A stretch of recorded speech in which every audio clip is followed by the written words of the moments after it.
എല്ലാവരും ഫുഡ് കഴിച്ച് വന്നിട്ട് വല്യമ്മാവ് വിഷയുടെയും വൈഷുവിൻ്റെയും കല്യാണക്കാരെ അനൗൺസ് ചെയ്യും. അത് കഴിഞ്ഞ് പോകാമായിരുന്നു. ഈ കോട്ടും സുട്ടൊന്നും എനിക്ക് പറ്റത്തില്ല, നന്ദൻ ഈർഷ്യയോട് പറഞ്ഞു.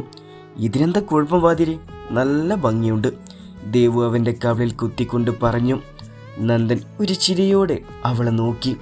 തിരമാലകളുടെ കരയിലേക്കുള്ള പ്രണയത്തിൻ്റെയും തിരിച്ചുപോക്കിൻ്റെയും ശബ്ദം കേൾക്കാം. ദൂരെ പൊട്ടുപോലെ ബോട്ടുകളിലെ വെളിച്ചം കാണാം. അലകൾ ഒടുങ്ങാത്ത കടൽ പോലെ അശാന്തമായിരുന്നു നന്ദയുടെ മനസ്സും. നന്ദ തിരിഞ്ഞു നിൽക്കുന്നതിനാൽ അവളുടെ പിന്നിലായി സിദ്ധു വന്നു നിന്നപ്പോഴാണ് ബ്ലൗസിൻ്റെ കെട്ടഴിഞ്ഞ് കിടക്കുന്ന സിദ്ധു കണ്ടത്. അവൻ അവളോട് ചേർന്ന് നിന്നുകൊണ്ട് മുറുക്കി കെട്ടിക്കൊടുത്തു. നന്ദ ഞെട്ടലോടെ തിരിഞ്ഞു നോക്കി. കെട്ടഴിഞ്ഞ് കിടക്കുമായിരുന്നു. സിദ്ധു പറഞ്ഞപ്പോൾ നന്ദ അവനെ നോക്കി.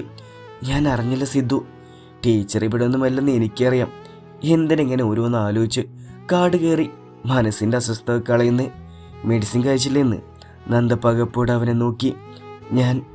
ഞാൻ മെഡിസിൻ കഴിക്കുന്ന എങ്ങനെ സിദ്ധുവിനറിയാം? അതോ അന്ന് കയ്യിലെ വെയിൻ കട്ട് ചെയ്ത് എല്ലാവരെയും വേദനിപ്പിച്ച ദിവസമല്ലേ, അന്ന് അറിഞ്ഞതാ, ഡോക്ടർ പറഞ്ഞു. നന്ദ വല്ലായ്മയോട് അവനെ നോക്കി. സിദ്ധു അവളുടെ ചുമലിലൂടെ കൈയിട്ടുകൊണ്ട് അവളെ തന്നോട് ചേർത്ത് പിടിച്ചു. മനസ്സിനെ വെറുതെ ഇങ്ങനെ ബുദ്ധിമുട്ടിക്കുമ്പോൾ അല്ല മനസ്സിന് താളം തെറ്റുന്നത്. ഇപ്പം കണ്ടില്ലേ, ആലോചിച്ച് എവിടെ വരെ എത്തി. പോയവർ പോയി, അവർക്ക് വേണ്ടി ഒരു പരിധിവരെ നമ്മൾ വേദനിക്കും. പക്ഷെ അത് കഴിഞ്ഞു പോയാൽ നമ്മുടെ ജീവിതത്തിൻ്റെ താളം തെറ്റും. എല്ലാവരും പറയുന്നു ഒരു പഴയ നന്ദ ഉണ്ടായിരുന്നു, പാറിപ്പറന്ന് നടക്കുന്നൊരു നന്ദ. ആ നന്ദയായി തിരിച്ചു വന്നൂടെ? ഒരു പക്ഷേ ഗൂഗിൾ പോലും ആഗ്രഹിക്കുന്നുണ്ടാവും നന്ദയുടെ മടങ്ങിയ വരവിനായി. നന്ദയ്ക്ക് സങ്കടം വന്നു പോയി. അവൾ അവൻ്റെ നെഞ്ചിൽ ശിരസ് മുട്ടിച്ച് വിങ്ങിപ്പൊട്ടി. എനിക്ക് ആഗ്രഹമുണ്ട് സിദ്ധു, പക്ഷേ എനിക്ക് കഴിയുന്നില്ല. ഞാൻ തോറ്റുപോയി. സിദ്ധു അവളുടെ താടിത്തുമ്പ് ഉയർത്തി അവളെ നോക്കി. താൻ എൻ്റെ കൂടെ നിൽക്കുമെങ്കിൽ അതിന് സാധിക്കും. ഞാൻ പറയുന്നത് കേൾക്കുമോ? നന്ദ തലയാട്ടി. എൻ്റെ ഒരു ഫ്രണ്ടുണ്ട്, സൈക്കോളജിസ്റ്റാണ്. നമുക്ക് അവനെ ഒന്ന് കണ്ടാലോ? ഈ ചക്രവ്യൂഹത്തിൽ നിന്ന് പുറത്ത് കിടക്കണമെങ്കിൽ അങ്ങനെ ഒരാളുടെ സഹായം കൂടിയേ തീരൂ. തനിക്ക് സമ്മതമാണോ? നന്ദ അവനെ നോക്കി. ഞാൻ എവിടെയും വരാം സിദ്ധു. സിദ്ധു ആശ്വാസത്തോടെ അവളെ ചേർത്ത് പിടിച്ചു. സിദ്ധുവിൻ്റെ നെഞ്ചിൽ ശിരസമർത്തി നിൽക്കുന്ന നന്ദയുടെ ചിത്രം സിദ്ധു തൻ്റെ ഫോണിൽ പകർത്തിയിരുന്നു. ഏട്ടത്തിക്ക് മാറ്റമുള്ളതുപോലെയല്ലേ സിദ്ധു? തുളസി സിദ്ധുവിനോട് പറഞ്ഞുകൊണ്ട് അവരെ നോക്കി. എല്ലാം നല്ലതിനാവട്ടെ, ഏട്ടനൊരു പാവമാണ്. ഏട്ടൻ്റെ ജീവിതം എങ്ങും എത്താതെ പോകരുതെന്ന് എനിക്കാഗ്രഹമുണ്ട്. പാർട്ടി കഴിഞ്ഞ് വീട്ടിലെത്തിയപ്പോൾ എല്ലാവരും നല്ല ക്ഷീണിച്ചു പോയിരുന്നു. നന്ദ വേഗം മേല് കഴുകി മുണ്ട് നേരിയത് എടുത്തെടുത്തു. സിദ്ധു കോട്ടും ഷർട്ടുമൊക്കെ അഴിച്ചു മാറ്റി നന്ദയുടെ തലയിൽ ചുറ്റിയിരുന്ന തോർത്ത് വലിച്ചെടുത്തു കുളിമുറിയിൽ കയറി. ഇതിപ്പോൾ അവൻ്റെ ഒരു ശീലമാണെന്ന് കരുതി നന്ദ ഒന്ന് കൂർപ്പിച്ച് നോക്കുക മാത്രം ചെയ്തു. സിദ്ധു അവളെ തിരിഞ്ഞു നോക്കി. കൈകൊണ്ട് മുടി ചെയ്കിട്ട് ബെഡ് കുടഞ്ഞു വിരിക്കുകയായിരുന്നു. ഒരു മൂളിപ്പാട്ടോടെ അവൻ വാഷ്റൂമിൽ കയറി. നന്ദ നിർമ്മല കൊടുത്തു വിട്ട പാലിലേക്ക് നോക്കി. അപ്പോഴേക്കും സിദ്ധു ഒരു ടീഷർട്ടും ഷോർട്ട്സും ഇട്ട് ഇറങ്ങി വന്നിരുന്നു. സിദ്ധു, ഈ പാലെടുത്ത് കുടിക്കട്ടോ? നന്ദ പാൽ ഗ്ലാസ് അവന് നീട്ടി. സിദ്ധു ഒരു കുസൃതിയോടെ അവളെ നോക്കി. പകുതി കുടിച്ചിട്ട് താടോ, അതല്ലേ ചടങ്ങ്. എനിക്ക് പാലിഷ്ടല്ല സിദ്ധു, നല്ല തലവേദന, ഞാൻ മെഡിസിൻ കഴിക്കട്ടെ. നന്ദ അതും പറഞ്ഞ് ബാഗിൽ നിന്നും ഒരു സ്ട്രിപ്പ് എടുത്ത് അതിൽ നിന്നും ഒരു ഗുളിക കഴിച്ചു. പിന്നെ നാളെ നമ്മുടെ കുടുംബക്ഷേത്രത്തിൽ പ്രതിഷ്ഠാവാർഷികവും കുരുതിയുണ്ട്, രാവിലെ പോകണം, മറക്കല്ലേ. സിദ്ധു ഓർമ്മിപ്പിച്ചപ്പോൾ നന്ദ തലയാട്ടി ബെഡിലേക്ക് കിടന്നു. ലൈറ്റ് ഓഫ് ചെയ്ത് സിദ്ധുവും ഒരറ്റത്തായി കിടന്നു. എന്നാൽ നമ്മൾ സിദ്ധുവിൻ്റെ ഫ്രണ്ട് ഡോക്ടറിൻ്റെ അടുത്തേക്ക് പോകുന്നു.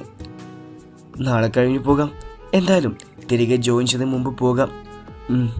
നന്ദൊരു നെടുവീർപ്പോടെ മലർന്ന് കിടന്നു. പിന്നെ നമ്മൾ പോകുന്ന കാര്യം താൻ ആരോടും പറയണ്ട, നമ്മൾ രണ്ടുപേരും മാത്രം അറിഞ്ഞാൽ മതി. താൻ ടാബ്ലറ്റ്സ് കഴിക്കുന്ന പോലും പറയാൻ നിൽക്കേണ്ട, സിദ്ധു ഓർമ്മിപ്പിച്ചു. സിദ്ധു, എനിക്ക് വേണ്ടി ഒരുപാട് സഹിക്കുന്നുണ്ട്. സിദ്ധു അവളുടെ അടുത്തേക്ക് കുറച്ചുകൂടി നീങ്ങിക്കിടന്നു.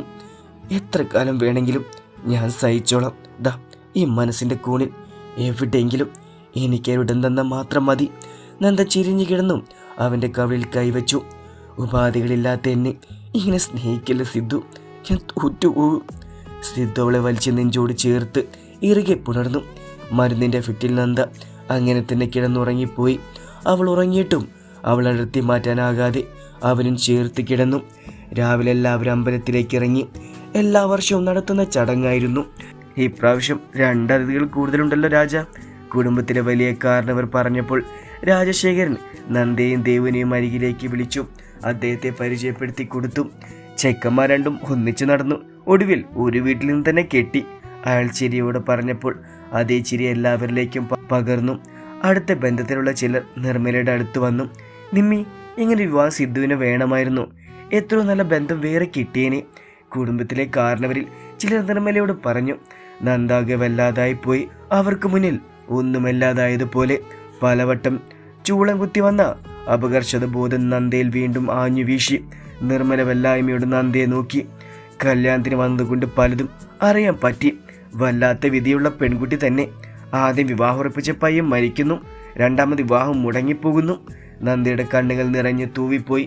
എൻ്റെ പൊന്നമ്മായി, അതിന് ഞാനല്ല കല്യാണം മുടക്കി. സിദ്ധു കൈകെട്ടി നിന്നു.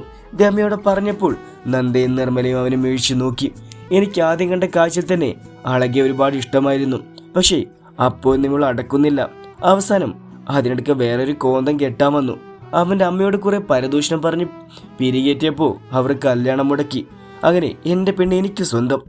നന്ദയെ ചേർത്ത് പിടിച്ചുകൊണ്ട് സിദ്ധു പറഞ്ഞപ്പോൾ ഒരു വേള അവൻ പറഞ്ഞതൊക്കെ സത്യമാണെന്ന് പോലും നിർമ്മല ആലോചിച്ചു പോയി. കൊള്ളാം നിമ്മി, നിന്റെ മോൻ്റെ ബുദ്ധി. ഇഷ്ടപ്പെട്ട പെണ്ണിനെ കെട്ടാൻ അവളുടെ കല്യാണം മുടക്കുക, അവിടെ വെച്ച് ആ പെണ്ണിനെ തന്നെ കെട്ടുക. ഇതൊക്കെയല്ലേ അമ്മായി ഹീറോയിസം. അമ്മായി കൂടുതൽ ഞങ്ങളുടെ കാര്യത്തിൽ വിഷമിക്കേണ്ടെന്ന് കരുതിയ ഞാനെല്ലാം പറഞ്ഞത്. എന്നാൽ ഞങ്ങളങ്ങോട്ട് നന്ദയും ചേർത്ത് പിടിച്ചുകൊണ്ട് സിദ്ധു മുന്നോട്ട് പോകുന്ന കണ്ട് നിർമ്മല ചിരിയടക്കി നിന്നു. ഏയ് അളകനന്ദ, ആരോ പിന്നിന്ന് വിളിക്കുന്ന കേട്ട് നന്ദ തിരിഞ്ഞു നോക്കി. ക്ലീൻ ഷേവ് ചെയ്തു. തലമുടി പറ്റേ വെട്ടിയ യുവാവ് പുഞ്ചിരിയോടെ അവളുടെ അടുത്തേക്ക് വന്നു. ഹായ്, തനിക്കെന്നെ ഓർമ്മയുണ്ടോ? നന്ദാളെ സൂക്ഷിച്ചു നോക്കി. എവിടെയോ കണ്ടു മറന്ന മുഖം. ഓർമ്മത്താളുകളിൽ എവിടെ ഈ പുഞ്ചിരിക്കുന്ന മുഖം മിന്നി മറയുന്നു. എനിക്കും മനസ്സിലായില്ല. ഞാൻ ഭവിൻ പ്രകാശ്, ജമ്മുവിൽ ഗൂഗിളിൻ്റെ സബോർഡിനേറ്റ് ആയിരുന്നു. നന്ദ നടുക്കത്തോടെ അവനെ നോക്കി. താനാകെ ക്ഷീണിച്ചു പോയല്ലോ. അവനെപ്പോഴും തന്നെ പറ്റി പറയാൻ നേരം ഉണ്ടായിരുന്നുള്ളൂ. നാട്ടിലേക്ക് വരാൻ പാക്കിംഗ് ഒക്കെ കഴിഞ്ഞിരിക്കുമ്പോഴായിരുന്നു കോള് വന്നത്. ഒരു നെടുവീർപ്പോടെ അവൻ പറഞ്ഞു നിർത്തിയപ്പോൾ നന്ദ ചുണ്ടുകൾ കടിച്ചു പിടിച്ചു. കണ്ണടച്ച് നിൽക്കുമായിരുന്നു. തനിക്ക് സുഖാണോ? എന്തൊക്കെയാണ് വിശേഷം? ഞാൻ ലീവിന് വന്ന പാതി അന്വേഷിച്ച് തന്നെയായിരുന്നു. വൈഫിൻ്റെ ഡെലിവറിയൊക്കെ ആയതുകൊണ്ട് ഗൂഗിൾ പോയതിനു ശേഷം നാട്ടിലേക്ക് വരാൻ കഴിഞ്ഞില്ല. അവൻ്റെ വീട്ടിലേക്കൊന്ന് പോകണം. അമ്മയും അച്ഛനെയൊക്കെ ഒന്ന് കാണണം. ഭവിൻ അപ്പോഴാണ് അവളുടെ അടുത്തേക്ക് വരുന്ന ചെറുപ്പക്കാരനെ കാണുന്നത്. സിദ്ധു ഭവിനെ സംശയത്തോടെ നോക്കി. ഭവി, നീ എപ്പോൾ വന്നു? ഞാൻ ഇന്നലെ എത്തിയടാ. എനിക്കിവിടെ പാങ്ങോട് ക്യാബിൽ ട്രാൻസ്ഫർ കിട്ടി. വല്ലാത്ത സമാധാനം തോന്നിപ്പോൾ. അവിടെ ഗൂഗിളില്ലാതെ നിശാന്തില്ലാതെ ആകെ ഞാൻ ഒറ്റയ്ക്കായതുപോലെ. സിദ്ധു പകപ്പോടെ അവനെ നോക്കി. ഒപ്പം കണ്ണുകൾ നിറച്ചു നിൽക്കുന്ന നന്ദിയും. ഭവി, നീങ്ങ് വന്നേ. തന്നെ ദൈവവും പിള്ളേരെ അന്വേഷിക്കുന്നുണ്ട്. അങ്ങോട്ട് പോക്കോ. ഞാനിപ്പോൾ വരാം. സിദ്ധു പറഞ്ഞപ്പോൾ നേര്യത്തിൻ്റെ തുമ്പ് കൊണ്ട് കണ്ണ് തുടച്ചിട്ട് നന്ദ നടന്നു. സിദ്ധു, അളകനന്ദയെ നിനക്കറിയോ? അവൾ ഇവിടെ ഇങ്ങനെ നമ്മുടെ കുടുംബക്ഷേത്രത്തിൽ? ഭവൻ സംശയത്തോടെ സിദ്ധുവിനോട് ചോദിച്ചു. അറിയാം, പിന്നെ അവൾ ഇവിടെ നിന്നല്ലേ? നിന്റെ രണ്ടാമത്തെ ചോദ്യം. അളകനന്ദ ഇന്നെൻ്റെ ഭാര്യയാണ് ഭവി. ഭവിൻ പകപ്പോട് അവനെ നോക്കി. വാട്ട്? നീ എന്താ പറഞ്ഞേ? അവൾ നിന്റെ ഭാര്യയാണെന്നോ? എനിക്കൊന്നും മനസ്സിലാകുന്നില്ല സിദ്ധു. ഗൂഗിളിലും മറന്നുടനെ മറ്റൊരു വാങ്ങ് കഴിച്ചു. അവസാന ശ്വാസത്തിൽ പോലും അവളെക്കുറിച്ചല്ലാതെ അവനൊന്നും ഓർത്തിട്ടില്ല. സിദ്ധു ഭവിൻ്റെ കയ്യിൽ മുറുക്കി പിടിച്ചു. നീ വിചാരിക്കുന്ന പോലെ ഒന്നും അല്ലട കാര്യങ്ങൾ. ഞങ്ങളുടെ വാങ്ങ് കഴിഞ്ഞിട്ട് ഒരാഴ്ച ആയിട്ടില്ല. ഭവിൻ സംശയത്തോട് സിദ്ധുവിനെ നോക്കി. നിനക്ക് ഒരുപാട് കാര്യത്തിൽ സംശയങ്ങളുണ്ടാകും. എല്ലാം ഞാൻ പറയാം. പക്ഷേ നന്ദി, നീ തെറ്റിദ്ധരിക്കരുത്. ആ മനസ്സിലിപ്പോഴും ഗൂഗിൾ മാത്രമേ ഉള്ളൂ. സിദ്ധു ഭവിനോട് നന്ദിയെ കണ്ടുമുട്ടിയത് മുതൽ വിവാഹ ദിവസം വരെയുള്ള കാര്യങ്ങൾ പറഞ്ഞു. ഇനിയെന്ന് എനിക്ക് പറയാൻ കഴിയൂ. അവൾ ഗൂഗിളെ മറന്നുവന്ന്. ഗൂഗിളിന് വേണ്ടി ജീവൻ പോലും കളയാൻ തുനിഞ്ഞവള. ആ മനസ്സിലിപ്പോഴും താലി കെട്ടിയ ഞാനല്ല, ഗൂഗിളാണ് നിറഞ്ഞു നിൽക്കുന്നത്. ഓരോ ദിവസവും അവളുടെ മനസ്സ് മാറുമെന്ന് കരുതി കാത്തിരിക്കുകയാണ് ഞാൻ. ഭവൻ സിദ്ധുവിനെ നോക്കി.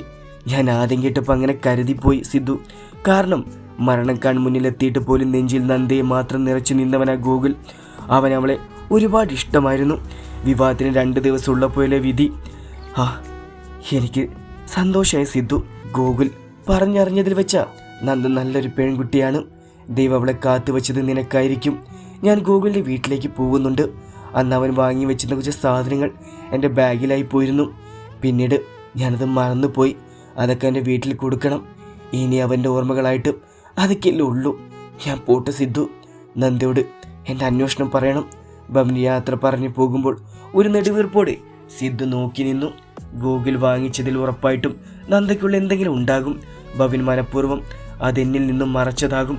ഗൂഗിൾ വാങ്ങിക്കൊടുത്ത മാല ഇപ്പോഴും നെഞ്ചോട് ചേർത്തിട്ട് നടക്കുന്നവൾക്ക് ആ സമ്മാനം വിലപ്പെട്ടതാകും. നീ എന്താ സിദ്ധു ഇവിടെ വന്ന് നിൽക്കുന്നേ? പൂജ തുടങ്ങാറായി. വാ, ഇത്തവണ നീ ആ കലശം എടുക്കേണ്ടതും അഭിഷേകം നടത്തേണ്ടതും.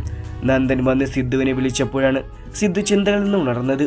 അമ്പലക്കുളത്തിൽ നിന്ന് മുങ്ങിക്കുളിച്ച ശേഷം സിദ്ധു മുണ്ടെടുത്ത് നേരിയ ധൈര്യയിൽ കെട്ടി കയറി വന്നു. മോളെ, ഈ തിലക്ക് നെറ്റിയിൽ ചാർത്തി കൊടുക്കും. തന്ത്രി തട്ടത്തിലെ കുങ്കുമം ചൂണ്ടി നന്ദയോട് പറഞ്ഞു. വലിയൊരാൾക്കൂട്ടത്തിന് നടുവിലാണ് ചടങ്ങുകൾ നടക്കുന്നത്. നന്ദ ആകെ ചൂളി നിൽപ്പായിരുന്നു. ഒടുവിൽ അവൾ സിദ്ധുവിൻ്റെ നെറ്റിയിൽ കുങ്കുമം ചാർത്തി കൊടുത്തു. സമുദ്രയിലെ ആൺകുട്ടികളാണ് ചടങ്ങുകൾ ചെയ്യേണ്ടത്. ബാക്കിയുള്ളവർ എവിടെ? ചന്ദ്രശേഖരൻ ചോദിച്ചപ്പോൾ വൈഷ്ണവും നന്ദനും സിദ്ധുവും ഒരു വശത്തായി വന്ന് നിന്നു. ഇനി ചടങ്ങുകൾ ആരംഭിക്കാം. വരട്ടെ തിരുമേനി, ഒരാൾ കൂടി വരാനുണ്ട്, സിദ്ധു പറഞ്ഞുകൊണ്ട് തിരിഞ്ഞു നോക്കിയപ്പോൾ കുളിച്ചീരനായി മുണ്ടെടുത്ത് കയറി വരികയായിരുന്നു വിശ്വ. ഇനി തുടങ്ങിക്കോളൂ. പെൺകുട്ടികൾ അനുഗമിച്ച് പിന്നാലെ വരൂ. ദേവ് നന്ദന്റെ പിന്നിലും കാവ്യ വൈഷ്ണവിന്റെ പിന്നിലും നന്ദ സിദ്ധുവിന്റെ പിന്നിലായി നിന്നു. വൈഷു എവിടെന്നും പാഞ്ഞു വന്ന് വിശ്വയുടെ പിന്നിൽ നിന്നു. അവൻ അവളെ തുറിച്ചു നോക്കുന്നുണ്ട്. നോക്കണ്ട, തിരുമേൽ ഞങ്ങളുടെ കല്യാണം ഉറപ്പിച്ചതാ, ഞാൻ നിന്നാ മതിയോ?